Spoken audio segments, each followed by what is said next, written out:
Hello student, अब हम ये ग्राफ में एक्सरसाइज 6.2 है। एक्सरसाइज 6.2 का फोर्थ वाला सवाल कर रहे हैं।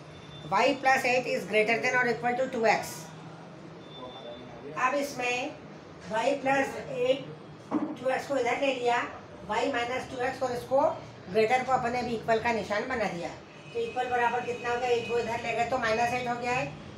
y - 2x बराबर -8। यहाँ पर y बराबर अपन या इस -8 को इधर ले लें तो y + 8 बराबर 2x हो गया। y बराबर 0 रख दीजिए तो 8 बराबर 2x, तो x बराबर 4 आ गया। x बराबर +4 है तो ये x बराबर +4 का एक पॉइंट अपन ने ये लगा दिया। अब उसके बाद यहाँ पर अब x बराबर 0 रख दें, y + 8 बराबर 2x है तो x बराबर 0, तो y + 8 बराबर 0, तो y बराबर -8 आ गया है। तो यहाँ पर आ गया नीचे y, चूँकि ये माइनस है तो -8 नीचे आ गया है, ये हो गया -8। अब ये जो दो पॉइंट हैं इनको अपन मिला दें तो ये लाइन बन गई है y + 8 बराबर 2x की। अब अपना आंसर इसका अपर पार्ट है कि लोअर पार्ट है, ये अपने को देखना है। तो यहाँ पर y - 2x बराबर माइनस ये y - 2x is greater than और इक्वल टू -8। अब अपने को इसमें ग्रेटर और ये जो है, अब मेन इसमें x बराबर 0 और y बराबर 0 रखकर देखना है कि हमारा ओरिजिन कहाँ आ रहा है। y बराबर 0 और x बराबर 0 में 0 - 0 ग्रेटर देन और इक्वल टू 8, मतलब 0 ग्रेटर देन और इक्वल टू ये -8 सही है। 0 बड़ा ही होता है -8 से, इसका मतलब ओरिजिन हमारे आंसर में आ रहा है। ठीक है, तो इसका जो अपर पार्ट है ये ओरिजिन है हमारा, तो ये अपर पार्ट जो है ये हमारा आंसर है। और इस प्रकार से आपको इसमें शेडेड लाइन करना है। ठीक है, ग्रेटर या इक्वल टू का जो भी निशान है आप उसको इक्वल करके पहले लाइन बना दीजिए और 0 से टेस्ट करके देख लीजिए ओरिजिन से कि वो हमारे आंसर में आ रहा है कि नहीं। यदि 0 इस इन इक्वेशन को सेटिस्फाई कर रहा है, इसका मतलब जिस साइड में 0 है वही हमारा आंसर होगा। अब मानो लेस का निशान होता तो हमारा लोअर पार्ट आ जाता, फिर 0 हमारा आंसर नहीं होता। ठीक है, अब आप देखो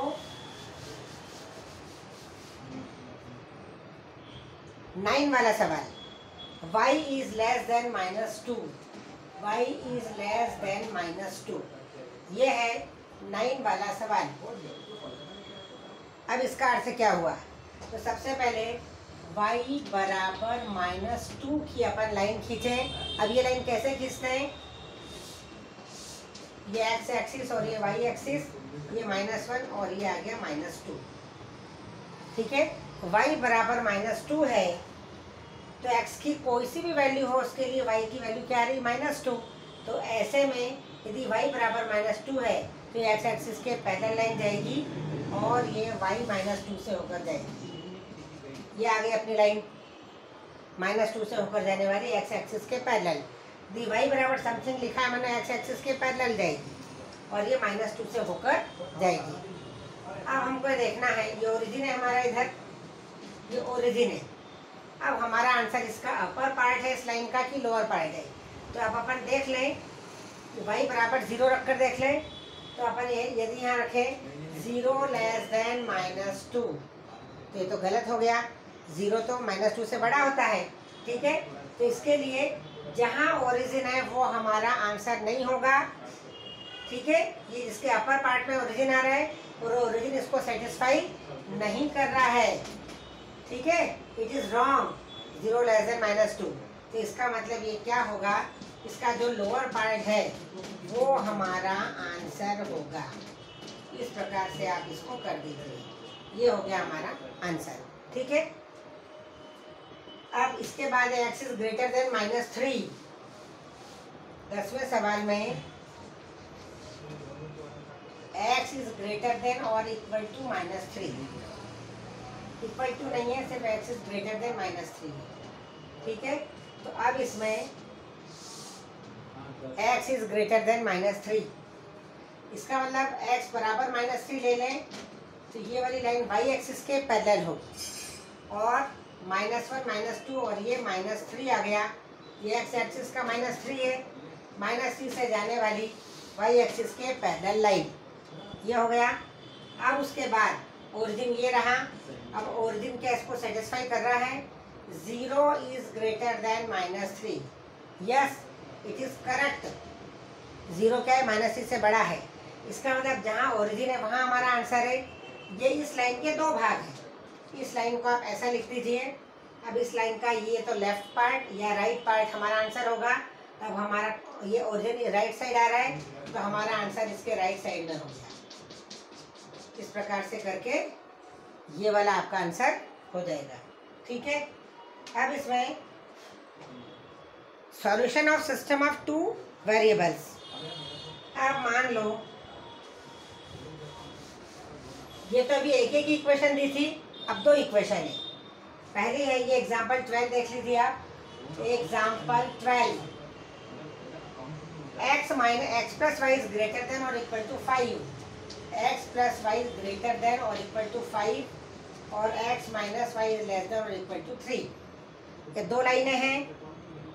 अब हमको solve the following system of linear inequalities graphically. इसका आंसर कोई एक संख्या नहीं आएगी। यदि यहाँ पर इक्वल इक्वल के निशान हो जाए तो एक्स और वाई की एक एक वैल्यू आ जाएगी, लेकिन चूंकि इनइक्वालिटी के निशान है तो एक्स की बहुत सारी वैल्यू इसको क्या करती है? सेटिस्फाई करती है। तो अब ऐसे में अपन क्या करें? इसमें x प्लस वाई बराबर 5 का ग्राफ खींचें। x बराबर 0 ले लें तो y बराबर 5 आ जाएगा, और y बराबर 0 ले लेंगे तो ये आ गया 5 और 0 और 0 5, ये 2 आ गए।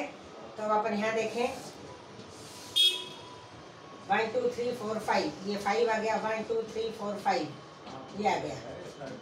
इन दोनों को अपन लें, ये लाइन बन गई है इसकी x प्लस वाई बराबर 5 की। ये कौन सी आ गई? x प्लस वाई बराबर 5। अब हम देखें कि इसका कौन सा वाला पार्ट हमारा आंसर होगा। ये ग्रेटर देन 5 लिखा है, x plus y greater than 5, तो यहाँ क्या आ जाएगा? 0 प्लस x बराबर 0 और y बराबर 0 रखा, ग्रेटर देन 5, तो 0 ग्रेटर देन 5। इसका मतलब ये हमारा आंसर नहीं है, इट इज़ रॉन्ग। तो हमारा जो ये इसका अपर पार्ट आ गया इसका आंसर। ये इसका क्या हो गया? अपर वाला पार्ट। ठीक है, ये इसका आंसर तो इसका अपर वाला पार्ट है। अब अपन दूसरा देखते हैं, x minus y less than और equal to 3। x minus y less than और इक्वल टू 3 में x बराबर 0 रखो, x माइनस वाई बराबर 3, तो 0 रखा, तो माइनस वाई बराबर 3, तो y बराबर क्या आ गया? -0 और -3 आ गया। एक 0 आ गया और एक -3 आ गया। आप y बराबर 0 रखें तो x बराबर 3 आ जाएगा, x माइनस वाई बराबर 3। तो यदि y बराबर 0 रखें तो ये क्या आ गया? x बराबर 3, मतलब 3 0, और एक आ गया 3 0 और 0 -3। अब इन दोनों को अपन मिलाएं, 3 0 मतलब ये आ गया, और 0 -3, 1 2 3, ये आ गया -3, ये आ गया पॉइंट। अब इसकी लाइन ये वाली हो गई। अब इस लाइन का अपर पार्ट है कि लोअर पार्ट है, ये हमको देखना है। ये आ गया अपना ओरिजिन, तो 0 - 0 लेस देन 3, तो 0 लेस देन 3 सही है, 0 लेस देन 3 होता है। तो इसका मतलब क्या होगा कि इसका ऊपर वाला पार्ट आएगा। इसका देखो, इस लाइन का ये वाला पार्ट है, इसमें कहीं अपना आंसर होगा, लेकिन जैसे इस लाइन को खींचा है तो ये इस लाइन का अपर वाला पार्ट हमारा आंसर है। अब देखना,